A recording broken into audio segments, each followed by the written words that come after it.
नमस्कार मित्रांनो, तुमचं सर्वांचं परत एका नवीन व्हिडिओमध्ये मी मनापासून स्वागत करतोय. मित्रांनो, तुम्ही असा कधी विचार केलाय का तुमचा पोर्टफोलिओ एका रात्रीत 20% खाली गेला तर तुम्ही काय कराल? 2020 मध्ये कोविड क्रॅशच्या वेळेला हेच झालं होतं, पण बऱ्याच ट्रेडरनी हेजिंग केलं होतं, त्यामुळे त्यांचं नुकसान खूप कमी झालं होतं. आज मी तुम्हाला हेजिंगबद्दल सर्व काही शिकवणार आहे, एकदम सोप्या भाषेत, त्याचबरोबर प्रॅक्टिकल उदाहरणासहित. तर मित्रांनो, हेजिंग म्हणजे नेमकं नक्की काय असतं? अगदी सोप्या भाषेत जर सांगायचं झालं तर हेजिंग म्हणजे काय, तर तुमच्या मुख्य इन्व्हेस्टमेंटच्या विरोधात एक दुसरी पोझिशन घेणं, जेणेकरून एका पोझिशनमध्ये झालेलं नुकसान दुसऱ्या पोझिशनमध्ये प्रॉफिटमध्ये कन्वर्ट होण्यासाठी मदत होईल किंवा नुकसानाचं प्रमाण कमी करणं होय. हे अगदी इन्शुरन्स सारखं असतं. तुम्ही प्रीमियम भरता, काही वाईट घडलं तर तुमचं प्रोटेक्शन मिळावं हा तुमचा उद्देश असतो. विचार करा, तुम्ही गाडी चालवताना सीट बेल्ट का लावता? कारण ॲक्सिडेंट होणार नाही याची खात्री नाही आहे, पण सीट बेल्टमुळे ॲक्सिडेंट झाला तरी तुम्ही सुरक्षित राहाल याची तुम्हाला खात्री असते. हेजिंग हे ट्रेडिंगमध्ये तेच आहे जे तुम्हाला फायनान्शियल सीट बेल्ट देण्याचं काम करतं. एक गोष्ट समजून घ्या पहिल्यांदा. आता रिअल लाईफ एक्झाम्पल सांगतो म्हणजे तुमच्या लक्षात येईल. एक राजू नावाचा शेतकरी होता, त्यानं 100 क्विंटल गहू पिकवला. आज गव्हाचा भाव आहे 2500 रुपये प्रति क्विंटल, म्हणजेच त्याच्या गव्हाची किंमत किती झाली हो? 100 गुणुले 2500 इज इक्वल टू 2,50,000. पण समस्या अशी आहे की गहू विकायला अजून 2 महिने लागतील आणि 2 महिन्यात भाव कमी झाला तर काय करणार? बरोबर आहे, ही अनसर्टनिटी आहे. भविष्यामध्ये किमती वाढू पण शकतात, किमती कमी पण होऊ शकतात. पण राजून एक स्मार्ट निर्णय घेतला. त्याने एक फॉरवर्ड कॉन्ट्रॅक्ट केलं. आत्ताच त्यानं ठरवलं की 2 महिन्यांनी 2,400 रुपये प्रति क्विंटल दरानं गहू विकेल. मग आता काय होईल? फॉरवर्ड कॉन्ट्रॅक्टचं जर तुम्ही अनालिसिस केलं तर काय गोष्टी घडतील?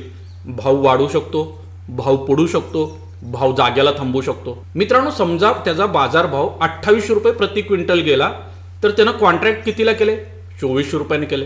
ते कॉन्ट्रॅक्ट ते नाकारू देखील शकतो किंवा त्यानं जर ते कॉन्ट्रॅक्ट पूर्ण करायचं झालं तर वरचे 400 रुपये त्याला मिस करावे लागतील. जर समजा भाव पडला आणि 2,000 रुपये प्रति क्विंटलला आला तर 2400 रुपयाचं त्यानं कॉन्ट्रॅक्ट केले, त्यामुळे ते कॉन्ट्रॅक्ट ऑटोमॅटिक पूर्ण होईल. त्या ठिकाणी त्याचे 400 रुपये वाचतील. आणि समजा भाव त्याच ठिकाणी राहिला तर काय होईल? त्याचा थोडासा लॉस होईल. बघा मित्रांनो, भाव खाली गेला तरी राजूला 2400च मिळणार आहेत. हेच आहे हेजिंग, जे अनसर्टनिटी कमी करण्यासाठी मदत करतं.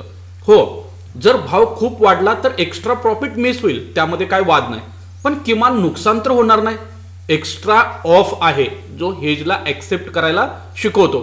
मित्रांनो, हा ट्रेड ऑफ आहे जो हेजरला ऍक्सेप्ट करायला शिकवतो. आता मित्रांनो, स्टॉक मार्केटमध्ये हेजिंग कसं काम करतं? आता जे आपण शेतकऱ्याचं उदाहरण बघितलं, सेम त्याच पद्धतीने आपण स्टॉक मार्केटमध्ये देखील काम करू शकतो. स्टॉक मार्केटमध्ये हेजिंग करण्यासाठी आपण ऑप्शन वापरतो. पण मित्रांनो, ऑप्शन म्हणजे काय नेमकं? एकदम सोप्या भाषेत सांगतो. कॉल ऑप्शन आणि पुट ऑप्शन असतात. कॉल ऑप्शन कशाला म्हणायचं? एका ठराविक किमतीला स्टॉक खरेदी करण्याचा अधिकार असतो. तुम्हाला वाटतं स्टॉक वाढेल तेव्हा खरेदी करणार. आणि पुट ऑप्शन म्हणजे काय? एका ठराविक किमतीला स्टॉक विकण्याचा अधिकार. म्हणजे काय? तुम्हाला वाटतं स्टॉक पडेल तेव्हा मी खरेदी करणार प्रोटेक्शनसाठी. आणि हा जो अधिकार आहे हा मिळवण्यासाठी तुम्ही एक प्रीमियम भरता, अगदी विम्यासारखा. स्टॉक मार्केटमध्ये बिगनरसाठी मित्रांनो 2 स्ट्रॅटेजी खूप महत्वाचे आहेत हेजिंगसाठी. एक आहे प्रोटेक्टिव्ह पुट आणि दुसरा आहे कवर्ड कॉल. आता प्रोटेक्टिव्ह पुट कधी वापरता तुम्ही? तुमच्याकडे स्टॉक आहे, तो स्टॉक पडण्याची भीती आहे आणि तुम्हाला डाऊनसाइड प्रोटेक्ट करायचे आहे, तर त्या कंडिशनला प्रोटेक्टिव्ह पुट बाय करू शकता. आणि तुमच्याकडे स्टॉक आहे, तो वाढणार नाही असं तुम्हाला वाटतंय, त्यावेळेला तुम्ही कवर्ड कॉल काय करता? सेल करता आणि एक्स्ट्रा इन्कम जनरेट करता. मित्रांनो, ह्या दोन्ही स्ट्रॅटेजी मी तुम्हाला प्रॅक्टिकली काय करणार आहे आज समजावून सांगणार आहे. आता सुरुवात करू आपण प्रॅक्टिकल पुट पासून, म्हणजेच प्रोटेक्टिव्ह पुट पासून. समजा तुमच्याकडे रिलायन्स इंडस्ट्रीचे 250 शेअर्स आहेत. तुम्ही 2,800 प्रति शेअर याप्रमाणे खरेदी केले. आता तुमचा पोर्टफोलिओ कसा बनेल? रिलायन्सचा स्टॉक आहे, 250 शेअर्स आहेत, 2,800 प्रति शेअर्स खरेदी केले, म्हणजे तुमची टोटल इन्व्हेस्टमेंट झाली 7 लाख.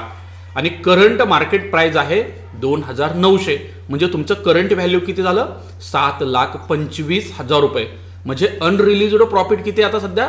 25,000 आहे. आता तुम्हाला वाटतं की पुढच्या महिन्यात बजेट येणार आहे आणि जर मार्केट खाली आलं, आता तुम्हाला वाटतं की पुढच्या महिन्यात काहीतरी मार्केटमध्ये गडबड होऊ शकते आणि मार्केट जर खाली आलं तर आपल्याला स्टॉक विकायचा नाहीये, कारण हा स्टॉक आपल्याला लॉंग टर्मला ठेवायचा आहे, हा तुमचा विश्वास आहे. अशा वेळेला तुम्ही प्रोटेक्टिव्ह पुट वापरू शकता. आता मित्रांनो, प्रोटेक्टिव्ह पुट ऑप्शन कसा बाय करायचा? तर मित्रांनो, तुम्हाला सिंपल काय करायचं असतं? रिलायन्सचा पुट ऑप्शन खरेदी करायचा असतो. सध्याची प्राइस किती आहे? 2800 रुपये सुरू आहे. एक्सपायरी कधीला आहे? 1 महिन्यानंतर येणार आहे. आणि 1 महिन्यानंतर एक्सपायरी येणार आहे म्हटल्यानंतर तुम्ही काय करता, एक स्ट्राईक प्राइस निवडता 2800 रुपयाची आणि त्याचा ऑप्शन बाय करता 45 रुपये प्रीमियम असतो त्याचा. लॉट साईज 250 आहे. 250 गुणुले 45 11,250 म्हणजे तुम्ही 11,250 भरून एक विमा घेतला. या विम्याचा अर्थ काय, पुट ऑप्शनचा प्रोटेक्शन. याचा अर्थ काय होतो मित्रांनो, प्रोटेक्टिव्ह पुट झाला. जर रिलायन्सचा स्टॉक 2800च्या खाली गेला तरीही तुम्ही 2800ला त्याला विकू शकता. तुमचं मॅक्झिमम लॉस त्या ठिकाणी ऑटोमॅटिक काय झालेला असेल, बुक झालेला असेल. हे पहिल्यांदा लक्षात घ्या. मग मित्रांनो कशा पद्धतीने हे काम करतं. आता मित्रांनो बघा, काय होईल आपल्याला माहित नाही. आपल्याला मल्टिपल सिनारिओ क्रिएट करावे लागतील. त्यावेळेला आपल्याला प्रोटेक्टिव्ह पुट किती गरजेचं आहे लक्षात येईल. त्यासाठी मी 3 सिनारिओ तुमच्यासमोर क्रिएट करतोय. समजा स्टॉक 20% पडला तर काय होईल, आपली जी इन्व्हेस्टमेंट आहे त्या इन्व्हेस्टमेंटवरती जवळपास 1,45,000चा लॉस होईल. बरोबर आहे. आपण हेजिंग वगैरे काही केलेलं नाही, पुट ऑप्शन बाय केलेलं नाही, त्यामुळे कुठला प्रीमियम देखील पे करायची गरज नाही. म्हणजे तुमचा टोटल लॉस किती असेल, 1,45,000. पण मित्रांनो तुम्ही जर प्रोटेक्टिव्ह पुट ऑप्शन बाय करून ठेवला असेल आणि स्टॉक 20% पडला, म्हणजे 2,900 वरून तो स्टॉक डायरेक्ट आला 2,320ला, तर काय होईल या कंडिशनला, तुम्हाला त्या ठिकाणी पोर्टफोलिओमध्ये 1,45,000चाच लॉस होईल. कारण हेजिंग केल्यावर पण तेवढाच लॉस होणार आहे आणि प्रोटेक्टिव्ह पुट बाय केल्यानंतर देखील तुमच्या पोर्टफोलिओचा तितकाच लॉस होणार आहे. स्टॉक मधलं व्हॅल्युएशन डाऊन येणार आहे. पण पुट ऑप्शन जो बाय केला होता ना, त्यामध्ये तुम्हाला 1,20,000चं प्रॉफिट झालेलं असेल. म्हणजे काय झालं, 1,45,000 वजा 1,20,000 जर केलं तर 11,250 रुपयाचा फक्त लॉस असेल. आणि तुम्ही प्रीमियम किती पेड केलाय, ऑलरेडी 11,250 प्रीमियम पेड केलाय. म्हणजे तुमचा नेट लॉस किती असेल हो, फक्त 36,250 रुपये. हे कॅल्क्युलेशन लक्षात आलं का. पुटचं प्रॉफिट कसं झालं, strike price minus market price multiply quantity. 2028 वजा 2320 मल्टिप्लाय 250 म्हणजे 480 रुपयाचा प्रॉफिट झाला. मल्टिप्लाय आपल्या क्वांटिटी किती 250 म्हणजे 1,20,000. बघा, हेजिंग शिवाय 1,45,000 गमावले असते. पण पुट ऑप्शन बाय केल्यामुळं तुम्हाला फक्त 36,000 गमावावे लागले. म्हणजे 75% नुकसान या ठिकाणी वाचलं. मित्रांनो या ठिकाणी तुमच्या लक्षात आलं असेल, जर स्टॉक 20% पडला तर काय होतं आणि समजा स्टॉक 10% वाढला तर काय होईल, तुमच्या पोर्टफोलिओमध्ये 72,000चा प्रॉफिट होईल. तुम्ही तिथे कुठलाही पुट ऑप्शन बाय केला नाही, त्यामुळे लॉस होणार नाही. पण समजा मित्रांनो तुम्ही जर स्टॉक तुमचा 10% वाढला तर काय होणार आहे, तुमच्या पोर्टफोलिओमध्ये देखील 72,500चा प्रॉफिट होणार आहे. पण तुमचा पुट ऑप्शन 0 झालेला असेल. मग पुट ऑप्शन 0 झाल्यामुळे तिथं लॉस किती होणार, 11,250. म्हणजे तुमचा नेट प्रॉफिट तरी पण किती असणार, 61,250. स्टॉक वाढला तरी पुट ऑप्शन त्या ठिकाणी एक्सपायर होणार आहे, वर्थलेस एक्सपायर होणार आहे, प्रीमियम जाणार आहे. पण स्टॉकमध्ये प्रॉफिट मिळणारच आहे. थोडा प्रॉफिट कमी आहे पण गॅरंटेड या ठिकाणी तुमचं काय झालं, प्रोटेक्शन झालं. म्हणजे काय हो, तर विदाउट हेजिंग 72,000चा प्रॉफिट आहे, विथ हेजिंग 61,250चा प्रॉफिट आहे, पण पीस ऑफ माइंड आहे. आता सिनारिओ नंबर 3 कन्सिडर करू. स्टॉक आहे त्याच ठिकाणी राहिला, 2,900 वरून स्टॉक हल्लाच नाही विदाउट हेजिंग. आणि हेजिंग जरी केलं तरी तुमच्या पोर्टफोलिओमध्ये नो प्रॉफिट नो लॉस असणार. पण विदाउट हेजिंगला तुम्ही कुठलाही प्रीमियम पे केलेला नाही, कुठलाही लॉस होणार नाही. पण जिथं तुम्ही प्रोटेक्टिव्ह पुट बाय केला होता तो पुट ऑप्शन मग 0 होणार आहे. त्या कंडिशनला मग 11,250चा तुमचा लॉस होणार आहे. स्टॉक तसाच राहिला तर फक्त प्रीमियमचं नुकसान होतं, पण खर्च जो आहे तो पीस ऑफ माइंडसाठी आपला महत्त्वाचा असतो. तिथं त्याची कुठलीही व्हॅल्यू असत नाही, हे पहिल्यांदा लक्षात घ्या. आता मित्रांनो कव्हर्ड कॉलची कन्सेप्ट मी तुम्हाला समजावून सांगतो. आपण बघितलं प्रोटेक्टिव्ह पुट. आता कव्हर्ड कॉल म्हणजे काय, तर मित्रांनो ही दुसरी खूप महत्त्वाची स्ट्रॅटेजी आहे आणि ही देखील across the market smart player वापरतात. मित्रांनो बघा, तुमच्या पोर्टफोलिओमध्ये बरेच स्टॉक्स असतात. ते स्टॉक्स बऱ्याच वेळेला खूप चांगले वाढतात, तर काही स्टॉक बिलकुल वाढत नाहीत, आहे त्या ठिकाणीच राहतात. मग मित्रांनो तुम्ही काय करू शकता, तर तुम्ही त्या ठिकाणी कव्हर्ड कॉल ऑप्शनचा वापर करू शकता. समजा तुमच्याकडे TCSचा स्टॉक आहे, 150 क्वांटिटी घेऊन ठेवलेत आणि त्याची परचेस प्राइस आहे 3,500 रुपये पर शेअर्स. म्हणजे तुमची टोटल इन्व्हेस्टमेंट किती झाली हो, 5,25,000 झाली. सध्या त्याची करंट मार्केट प्राइस सुरू आहे 3,600 रुपये पर शेअर्स. म्हणजे हा शेअर्स काय करायला आहे, सध्या पूर्णपणे साइडवेज राहू शकतो पुढील 1-2 महिन्यामध्ये, किंवा कधी वाढेल माहित नाही आपल्याला. मग मित्रांनो आपलं या ठिकाणी नुकसान होणार आहे, कारण स्टॉक वाढणार नाही, जाग्यालाच थांबणार आहे. मग तुम्ही काय करू शकता मित्रांनो, तुम्हाला वाटतं की बाबा पुढच्या 1 ते 2 महिन्यात TCSचा स्टॉक 3,800च्या वर काय जाणार नाही, तर तुम्ही त्या ठिकाणी कव्हर्ड कॉल स्ट्रॅटेजी वापरू शकता. आता कव्हर्ड स्ट्रॅटेजी कॉल ऑप्शन मध्ये काय करतो आपण, तर कॉल ऑप्शन सेल करतो. तुम्ही TCSचा कॉल ऑप्शन काय करणार, सेल करणार.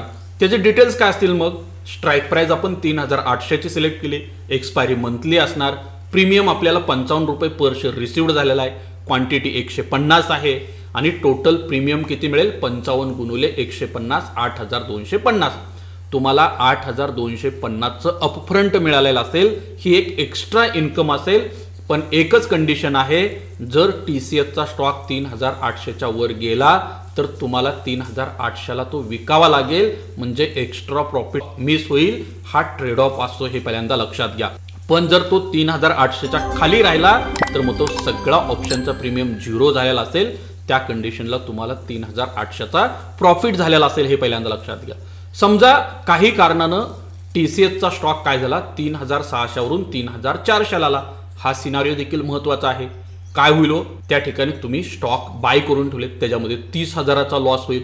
ओके, तुम्ही कुठलाही कव्हर्ड कॉल सेल केलेला नाही, त्यामुळे तुमचा पोर्टफोलिओ 30,000 डाऊन होईल. पण तेच जर तुम्ही त्या ठिकाणी with covered call option sell केला असेल तर 30,000चा लॉस आहे, त्यातनं तुमचा 8,250 मायनस होणार. का, कारण तुम्ही कॉल ऑप्शन सेल केला होता. म्हणजे तुमचा लॉस किती असेल, 21,750.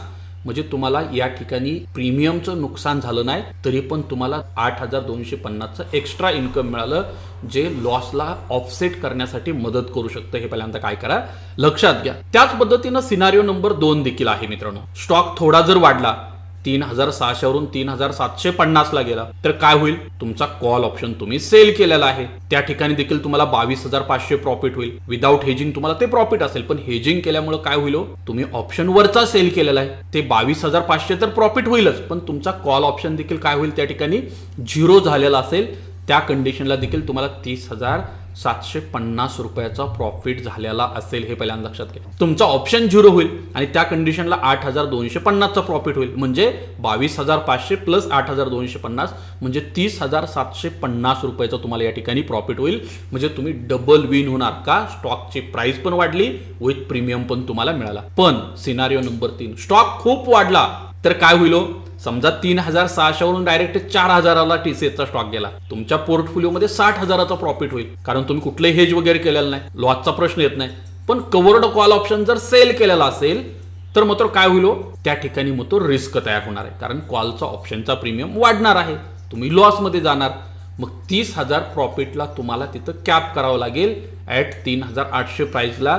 म्हणजे तुम्ही जो प्रीमियम रिसिव्ड केला होता 8,250, या ठिकाणी काय होईल, 38,250च तुम्हाला काय होणार आहे, प्रॉफिट होणार आहे. पहिल्यांदा लक्षात घ्या, कारण कव्हर्ड कॉलमुळं हे लिमिटेशन येतं आणि स्टॉक खूप वाढला तर एक्स्ट्रा प्रॉफिट आपला या ठिकाणी मिस होतो, पण तरी पण तुम्हाला थोडाफार प्रॉफिट होईना मिळतोच, हे पहिल्यांदा लक्षात घ्या. हेजिंग प्रत्येकानं का केलं पाहिजे, का महत्वाचं आहे, तर सर्वात पहिल्यांदा महत्वाचा प्रश्न मित्रांनो, हेजिंग का करावं. मित्रांनो, तुम्ही कष्टानं कमवलेले पैसे आहेत, एक मोठा लॉस तुमचं पूर्ण वर्षाचे सेव्हिंग संपवू शकतो.